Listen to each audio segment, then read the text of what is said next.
right, welcome everyone. We're Semblance of Sanity. I'm Caleb. I'm Jacob. And we're here for Monster, episode 15. And it's got some big shoes to fill. Yeah. That's all I'm going to say. Yeah. After that last episode... That last episode was crazy. I kind of want it to start back up and just go right back into Ava and Lung's story. Because, like... But they need to refocus back to Tenma. They do. And they'll probably do another kind of, like, mini little episode to kind of get things rolling. Yeah, I can see that. Yeah. But in particular, having now 2 sets of 2... requires that Johan find his set of 2. And we haven't seen Johan in a while. And we also haven't seen Nina or Anna in a while either. Same person, but we just call her Anna because that's her real name. You know? Yeah. It's going to be confusing when she comes back and she's like, I go by Nina because it's my new life. It's my decision, you know. Or something. Well, that's how she signed the letter too. So that's why I'm a little bit confused. But either way, it's going to be cool. It is. So without further ado, guys, let's get into this. Candy.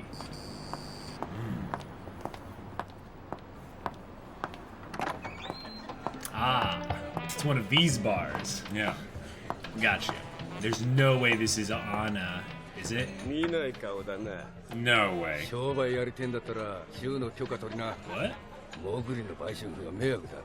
合法的にやったら稼ぎが少ないのよ。No way.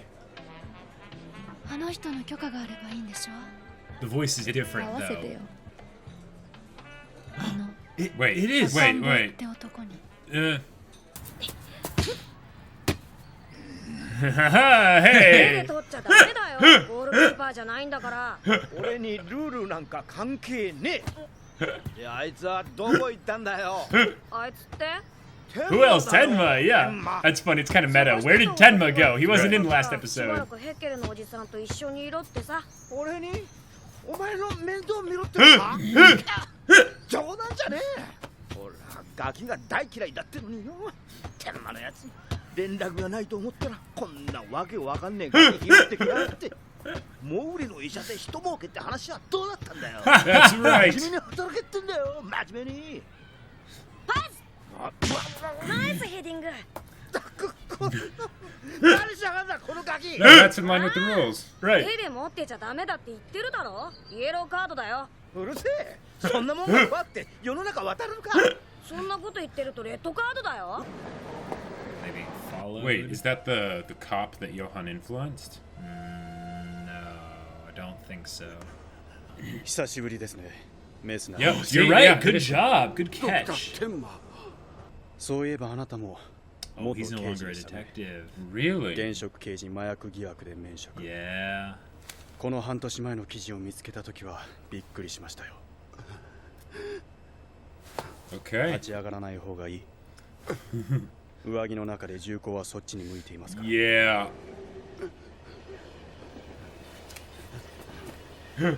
何の用だ。10ヶ月前、ハイデルベルクで Yes, good. やったのは相棒のミュラーだ。 Likely excuse. ミュラー刑事もあの直後警察を辞めていますね。あいつはたんまり金をせしめてうまくやっているらしい。あなたの方は麻薬でお金を使い果たしてこのありさまというわけですか。あいつが依頼を受けて、あいつが殺人を実行し、あいつの方が多額の報酬を受けてるんだ。俺は赤ん坊に助けられたんだ。 Okay, there's the connection. 赤ん坊。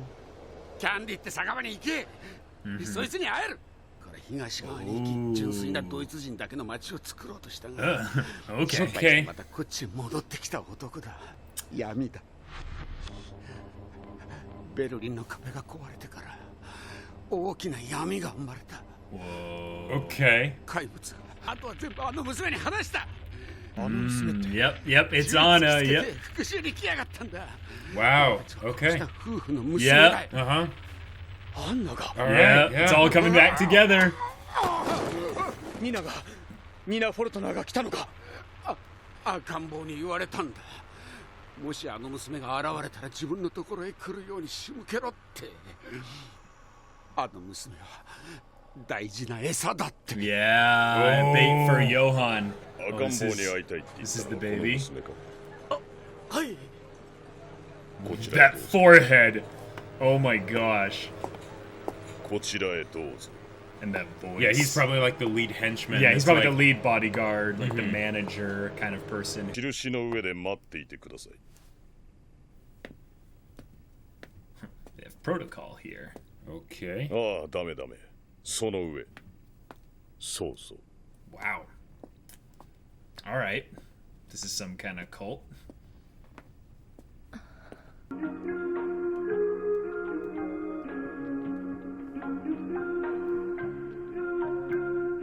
Is this the まし baby? たこの曲。 Yeah, I think so. 心 That's 地 why いい he's リ so ズ small. ム、思わず乗ってしまいますよ。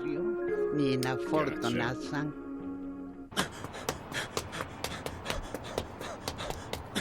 All right. Okay. This is 赤ん gonna 坊 be はこう言ってた good. よ。この国は第二のヒトラーが生まれればもう大丈夫だって。 Okay. Okay. あの女はその餌なんだ。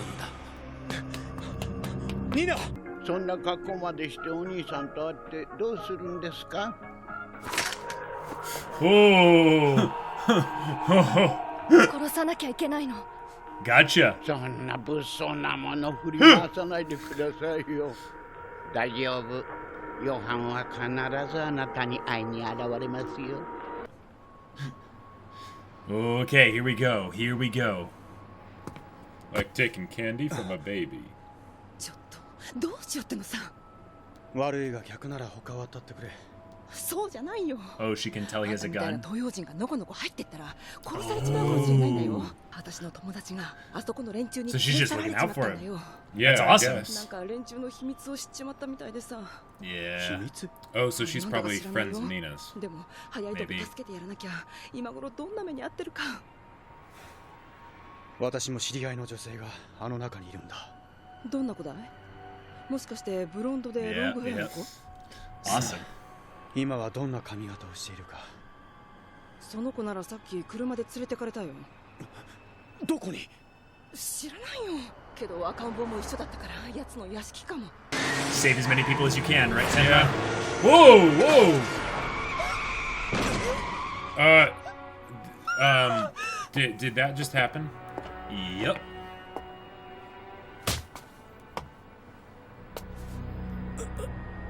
What the なん heck? だ、死んでないや。さすがヨハンの双子の妹だ。合わせて4人で私たちは組織を統括して They're responsible for Johan's 果物。 origins. 召し上がるかね。 Yes. 兄にヨハンに会わせてください。会えるとも。私たちは彼を必要としている。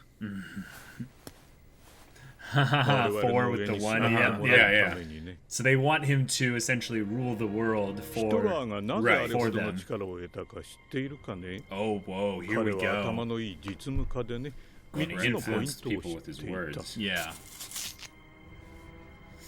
Oh, Yep. I knew they were gonna do the gross eating thing. 銀 Oh. 行を抑え軍需産業を取り込み、そして軍隊を掌握した。今ヨハンはそのいずれかに潜んでいる。あなた方はヨハンをどうしようと。 Is た it だし、ヒ obvious? トラーがそれを成し得たのは Yep, 彼の yep. Right, they brought that up. の Yep. おかげだ。ヒトラーは美術学校の受験に失敗し、軍隊でも5丁止まりだった。彼がカリスマを表したのは30歳を過ぎてからのことだ。ところが、ヨハンは Johan's どう been だ。 charismatic since 彼には since 子供 yeah. の頃から怪物的なカリスマがあった。まるでイエス・キリストのようじゃない。 Whoa. しかし、 Okay. 忘れてならないのは、 Okay. その I'm イエス getting の some 才能を最 vibes. 初に見抜いた Holy crap. 東方のサン博士とバプテスマのヨハネという素晴らしい4人の存在だ。我々4 Whoa. 人も Yeah, this is a 子供の cult. 頃からの I like ヨハ it, ネ but の yeah, 才能 oh my に気づいたんだよ gosh. 素晴らしいだろう。 Oh crap! Tenma- He's in some dungeon somewhere, some underground chamber, and they're gonna torture him. 気がついたようでちゅうね。 Like But what's? he might be at the mansion 心 now. 配いりません。 That's true. That's very 骨 true. が折れたりはしてませんか Oh, ら。 Johan's gonna save him. この辺りで何をやってたんでちゅうか。 Johan's gonna come to That his would house, be- house uh-huh. and just wipe everyone なぜ clean. 私のことを知っている？生意気な態度を取るから町ごと焼き払われることになるんだ。 Wait, the entire town will be burned? What exactly are they planning to do? Because the ethnic cleansing. Remember the Turkish district and stuff? 明日の晩は夜空が綺麗に染まるんで。 Wow. Okay. All right. Well, we're setting up a good mini arc here within the story. Oh my god. Yep. The pace isn't Morse consistent. code? Yeah. Holy crap. No way. Oh, it's the one that needs saving. Yeah. あなた誰？あなたどこにいるの？あなた片言のドイツ語ね。どこの国の人？トルコ人。 Yeah. Oh no. Yeah. ここから逃げ出さない。早く知らせないと私の坊や。Yeah. 明日の夜はヨハンを歓迎する。 Oh, that's going to be so intense. Yeah. Oh crap. See, Johan probably sees himself as the superior race. Well, or as the superior being. Wow. Yeah. So okay. This was definitely a setup episode for something insane.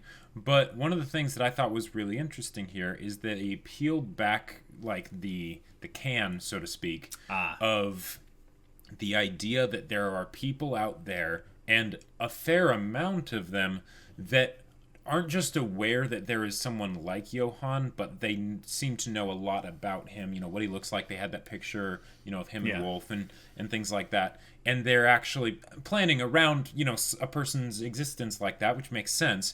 But I thought Johan was way more under the radar than that, I guess. So this was a big surprise. See, what they've been hinting, I think, back a while ago, was that Johan was part of he was basically he was part of an experiment. Right. And I think what they were looking for is the Übermensch. They were looking for the, you know, basically an iteration of you know, the perfect human being that would send us all to exactly they want the fifth element, you know, the supreme being, right? But also they wanted someone who would be the instigator for their ethnic cleansing, world domination, right? scheme. Which is probably much shorter sighted than what Johan has in mind. Well, that's the thing is Johan. Last time we saw him, he was on his quest to master fear. Yeah. And he's doing a great job at that, probably. But the question is when he comes back here, right? Like, what is his reaction going to be to all this? He probably knows about all of this. He probably has already made up his mind about all this, so it's not like he's going to come in and be like confused and or surprised. He's just going to be like, "Oh, awesome. You got my sister. Thank you." And now I'll be going. Yeah. Yeah, you guys do your thing. And they're like, "No, you must be you must conform to our plan." And he's like, "Oh, yeah. Really? And who are you?" What I can't wait is, you know, when that part where they had the guy eating the melon and there was the slurping and so gross. But you know what Johan's charisma could do at this point if he kind of utilizes fear to a certain point is he can decompartmentalize and deconstruct their entire philosophy and make them basically lose their will to even enact this cleansing and have it be more of a no, you're all worthless, and they will like willingly burn themselves and the whole town. That would be that's the thing I see coming. Like that would be insane because that's ridiculous. How Tenma gets out. That's how the Turkish girl gets out. Okay, yeah, and that could also that could be a way to basically show another layer of just how terrifying Johan is, because we've heard about the fact that he made 50 people kill each other without lifting when he was a finger, kid. Right? When he was a kid, right? This is 10 years later. And with the thing that they said, where like he's working on one of those 3 things. Right. Now, control of the banks, control of the security, like defense, and then acquisition of the military. Which I'm like, wait. And what makes you think that he's actually doing that? And even if he was, right, because who's to say he wants that? But if he was, but that seems like it's because they're not experts on what Johan wants or what he's going to do. No, but that did feel kind of like a bit of author exposition saying Johan is now exercising his fear. Well, but you know why I think they believe that? They believe he's doing those things? Is because these are the people that created him, essentially. Or no, they programmed him. They believe they programmed him to go about these things in a certain way. And let's give them the benefit of the doubt that some of their programming actually was halfway works, decent. Yeah. And that if anything, they aligned his goals with a massive scope. Sure. So it's not that he's necessarily going to establish the Fourth Reich, essentially. Right. But he could be thinking about I'm going to be the last person alive at the end of the world thing because of their conditioning. Right. And the question is when did their conditioning start? Did they acquire him after Kinderheim? Before Kinderheim, and that's when the whole thing started, and that's why Baby knows that those both aren't their real names, which I think means it's pre-Kinderheim. Right, I think it's pre-Kinderheim, especially since Wolf was the one who brought him to Kinderheim. Right. Now the question is so given that, how much because one of the things that I could see Johan potentially doing is he could just lie to them and say, sure, yeah, Fourth Reich thing sounds pretty good. I have some things that I'm going to be doing for that, so you guys keep doing your thing here. That's great. You know, and then maybe changes some things of how they're doing things or whatever. It sounds like way too much talking from Johan's part. One of the things we've never really seen him do is hold a lengthy conversation with a single human being. But we've heard them mention him having fairly lengthy conversations with people when he brainwashes them. Like the dude that met him in the cafe and things like that. Yes, definitely. But it's the thing is we've never really seen that. And I would like to see it. We've never seen it, and we've never even heard of it where he wasn't trying to fear manipulate the person who he was talking to. Sure. If anything, Tenma was the closest to that. But even then, he didn't really talk with Tenma. No. He didn't. The amount of, lack of interaction between the main antagonist and the main protagonist in this story is pretty impressive, considering the fact that they are able to still keep it this intense. Yeah. Because how much screen time have they actually had together? Not much. One scene when he was an adult in the parking garage, and then one scene when there was a kid in the hospital. Right. That's it. Yeah. But Anna is back into the story. She is. I knew that was her. Her face seemed like... I didn't get Messner right, the detective. And you were right. I recognized him. Yeah. But she did a good job of making herself look fairly different. Even though... Okay, I should have put two and two together. It was Anna.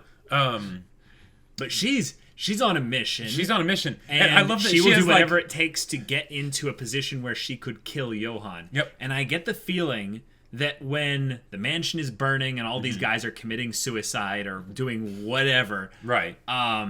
She's going to be the only one immune to his manipulation.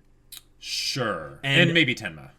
Well, that's the thing. I would like to see a struggle where she's immune and he focuses it really intently on Anna. He's like, oh, you'll kill me? Oh, okay. And then he uses everything under his tool belt he's gotten thus far. And we get to see the full monster on display. That would be very, very insane and impressive and terrifying to watch. Because I feel like this story is going to be dancing around the idea of there are going to be multiple instances where someone could just literally pull the trigger and kill Johan. Right. But they don't.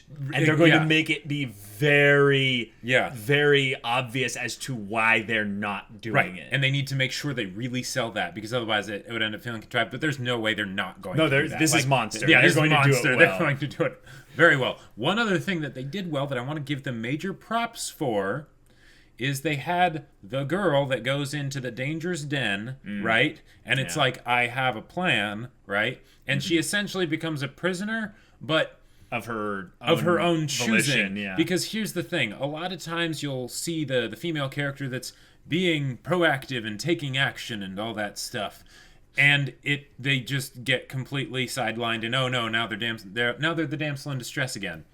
And I love that they didn't do that here. That she's like, okay, yeah, I'm staying with these people because it is in my best interest. And, even though they may have, say, taken her weapon, it's like, you think I only brought one gun? Like, come on. You need to cavity search me. I've got Two-step rule. I've got one between the cheeks and one between the legs. Like, get good. Like, because she's like, you think these are real? Like, these are grenades. Pulls out grenades, I mean, this is a tasteful show, so it's not going to be right. But But the thing is, there are a few things more disheartening than when a story tries to build up a female character to be a badass and immediately cuts their legs out from under them just because they want the male character to save them. But here's the thing. There are a lot of stories that do that are good stories. Right. But then for some reason they end up doing that, and it's like, because okay. Tropes, I guess.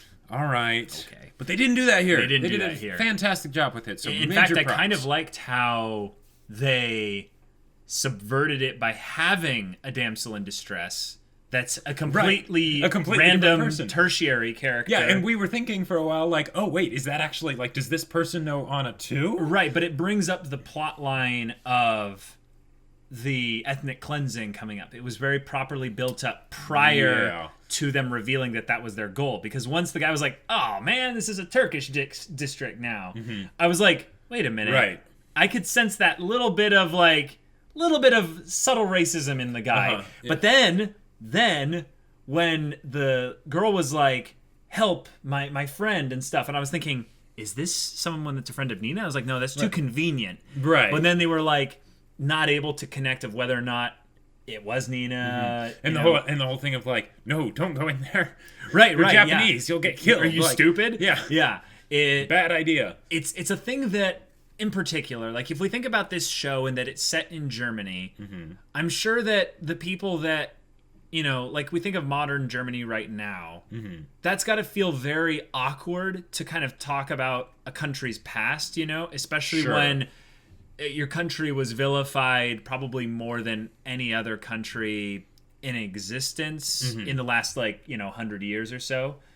Of the countries in the last 100 years, Germany has been vilified the most. Probably. And there's probably a lot of kind of guilt in some way that can kind of be felt because it's like, yeah, that happened. Because it's like, oh, did you have a Nazi in your ancestry? Family tree or whatever? Yeah, exactly. And there are people that are like, yeah, but I'm not like that. Like, that's not me. And then there are people that, are the very, like the 0.00001% that are some cult weird group that are like, yes, bring back and build the Fourth Reich. And then they did a great job of making it really feel cult-like with the whole thing of like, stand on that. They didn't even call it a carpet. They were like, I forget what they called it, but it was a symbol of sorts. Yeah. And with the eye, and it's like, no, stand in the exact center. It's like, okay, all right. And they're extreme, on the political spectrum.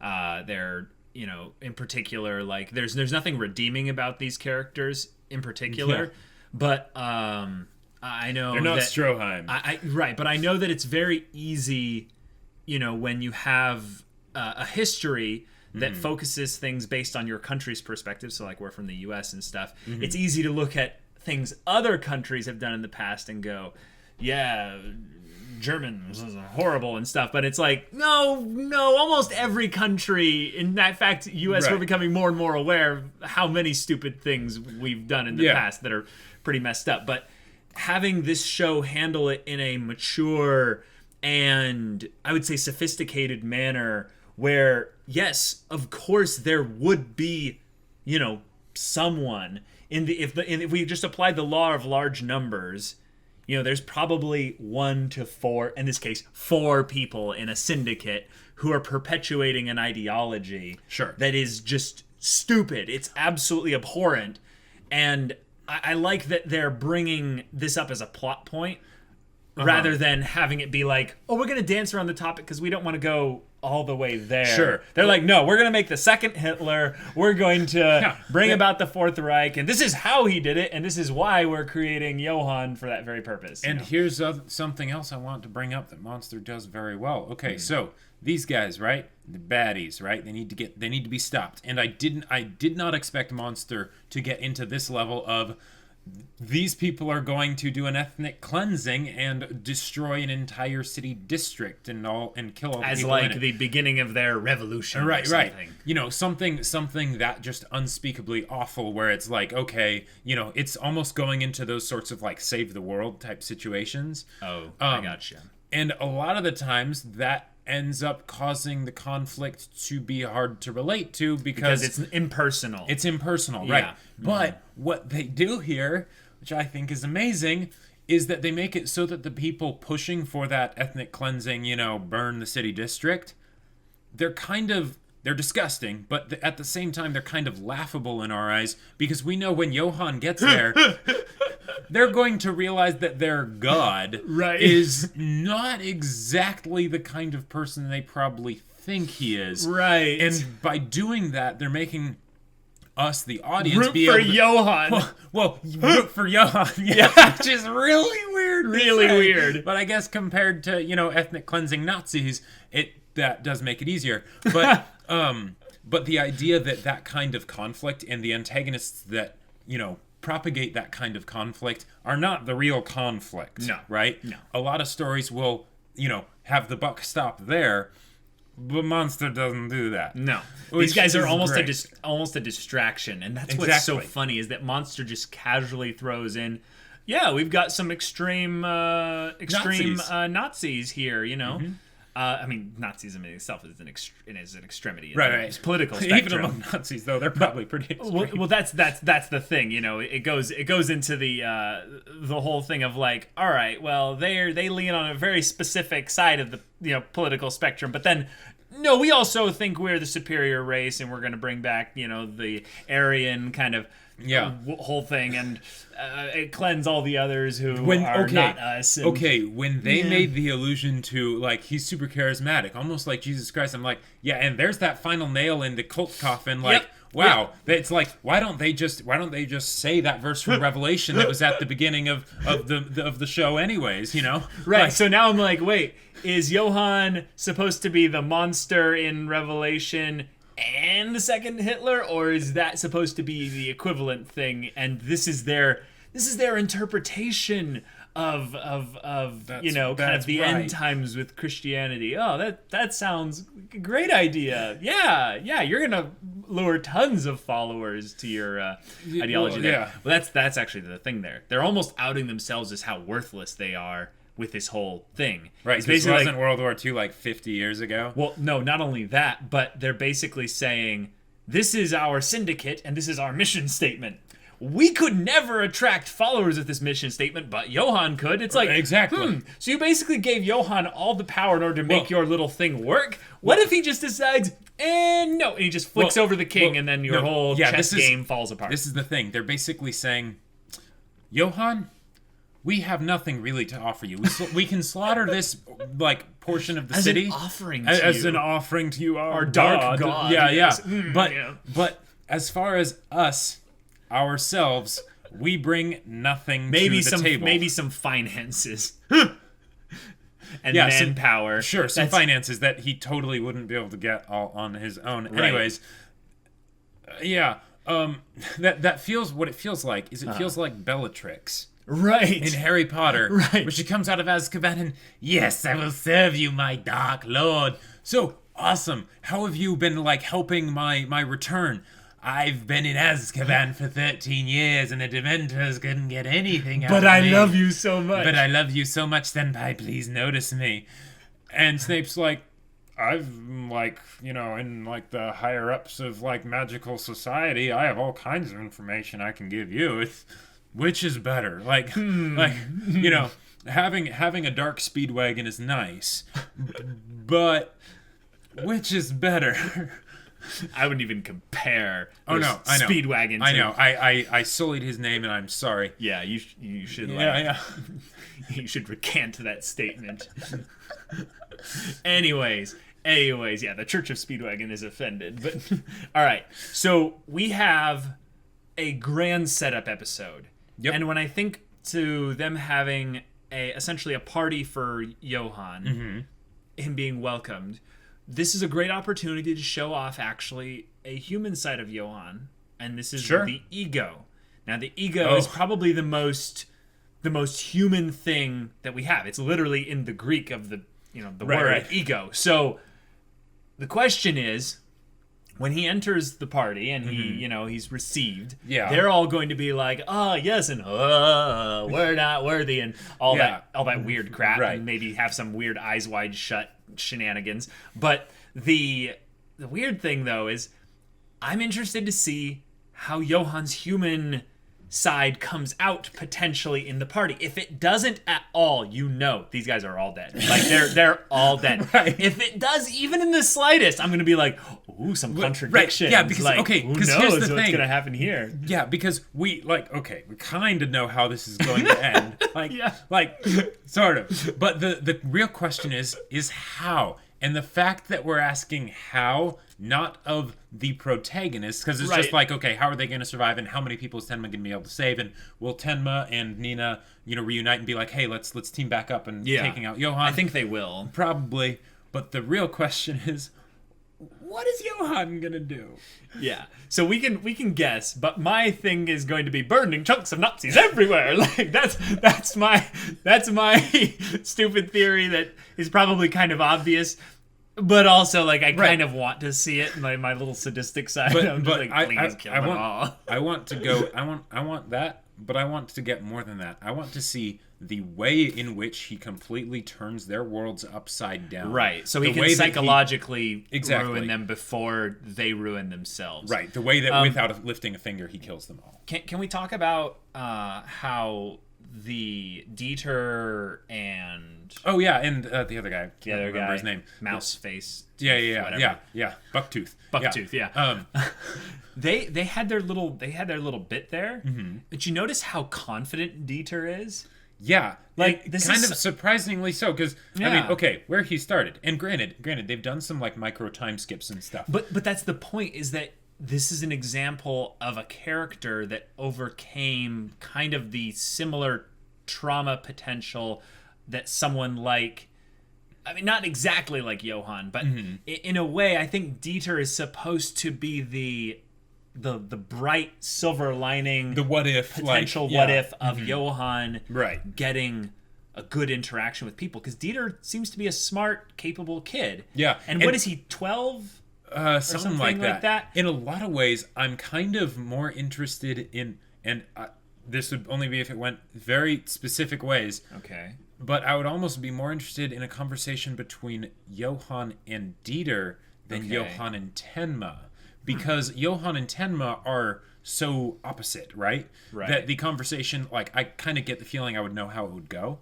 Okay. But if Johan basically looks at Dieter and is like, you remind me of me way back when, but you're different. And Dieter was able to also make that connection, assuming that Johan wasn't like, going to kill him or terrify him or anything like that. Well, that's the thing. I feel like Johan, if he has any kind of, psychopath tendencies, he would probably relish the idea of having a child be mortally terrified of him.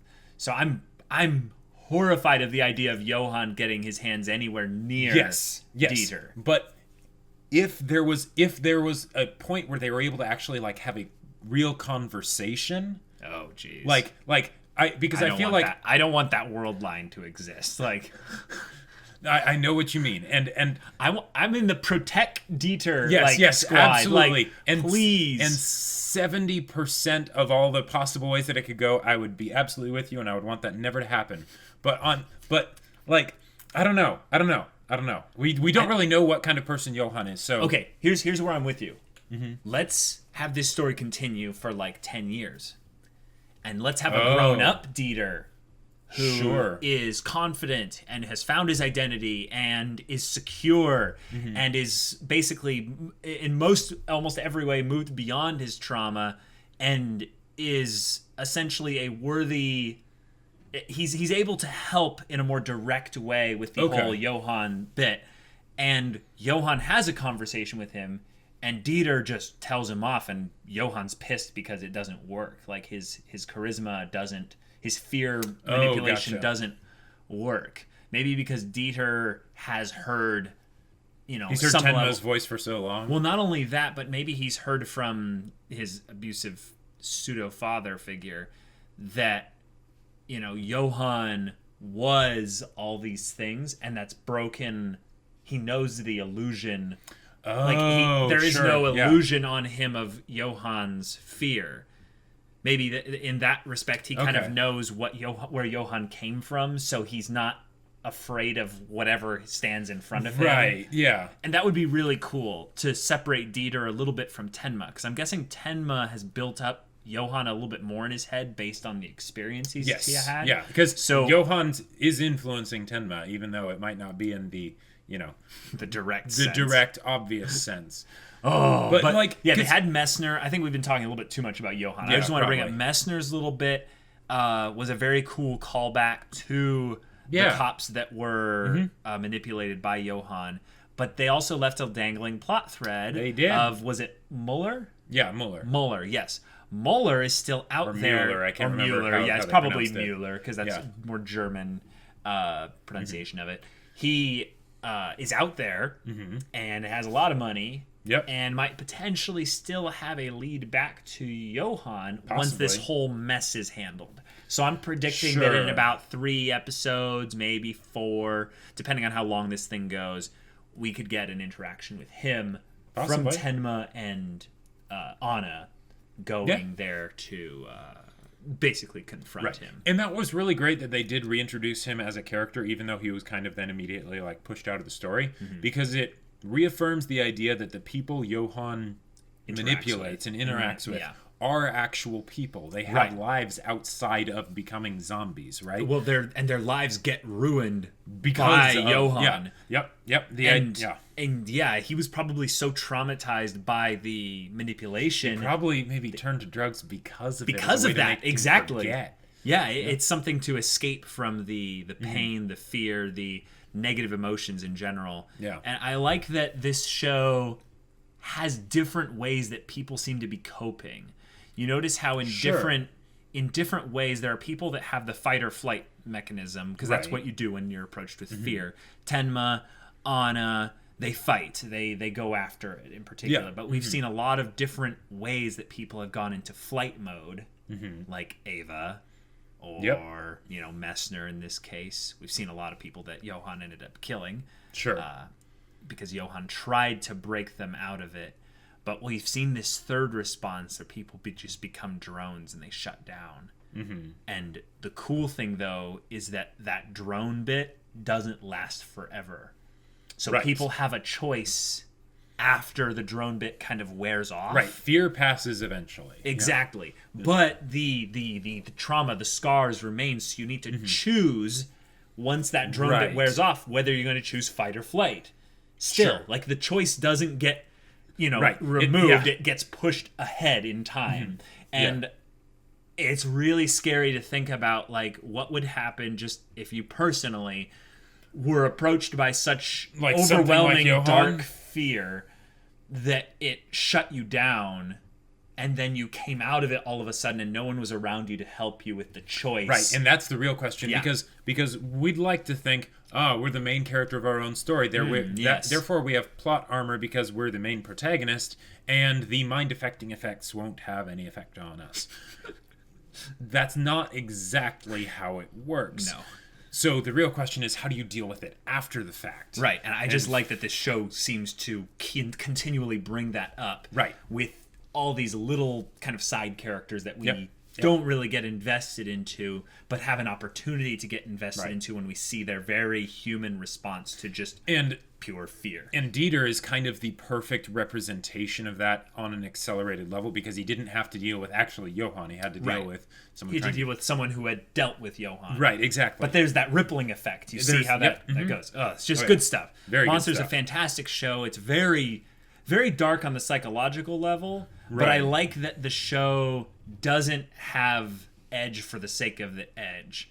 You can tell that these are all people who in some ways, even the Syndicate, they're this way probably because of their interactions with Johan. Sure. Because they probably were harboring certain, really nasty kind of feelings about the world and other races and stuff. But that probably would have just, settled down to a simmer or something if they hadn't actually met Johan. And then they're like... Yeah, or Johan hadn't been born, essentially. And then there again, it brings up the whole nature and nurture thing. So that stuff is so good. It's going to make some good conversations. It is. And we've got an intense episode coming up. I'm hyped for that. Guys, if you want to see that next episode's reaction right now, go check out the link in the description below for our Patreon. You can get on early access there. You can watch full-length reactions. And all this comes with Discord access, so you can chat with us about stories or what have you. And yeah, we'll see you there. But until then, we're Semblance of Sanity. I'm Caleb. I'm Jacob. And we'll see you all next time.